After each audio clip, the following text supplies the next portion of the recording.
এখন আমি আর্মেনিয়ার যে সবচাইতে বড় স্মৃতিসৌধ, এই স্মৃতিসৌধের পিছনে যে এই জঙ্গল আছে পার্কের মতো তৈরি করা, এটার একটা জিনিস আপনাদের দেখানোর জন্য।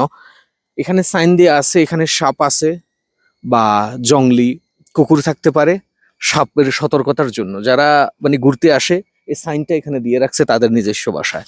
আরেকটা জিনিস আমি দেখাই, মানে কিছু কিছু জিনিস আছে যেই জিনিসগুলা একটা মানুষকে, আপনি যদি এখান থেকে যদি দাঁড়ান পুরা শহরের ভিউটা দেখা যায়।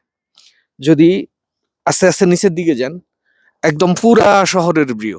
যে যে রাজধানীটা আছে, রাজধানীর এক অংশ, মানে এটা এমন একটা সেন্টারে এই স্মৃতিসৌধটা করছে।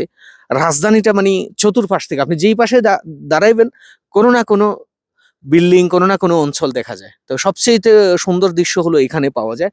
এই পাশে দাঁড়াইলে আপনাকে সবচেয়ে ভালো ও সুন্দর দৃশ্যটা পাওয়া যায়। তবে সতর্ক থাকতে হবে, এটা এখানে সাপ থাকতে পারে বা বন্য কুকুর থাকতে পারে। সাপেরটা তো নিষিদ্ধ, যে কন্ডিশন এখানে, এক তো হলো ঠান্ডা, দ্বিতীয় গাছপালা, এর মধ্যে সাপ থাকাটা অস্বাভাবিক কিচ্ছু না।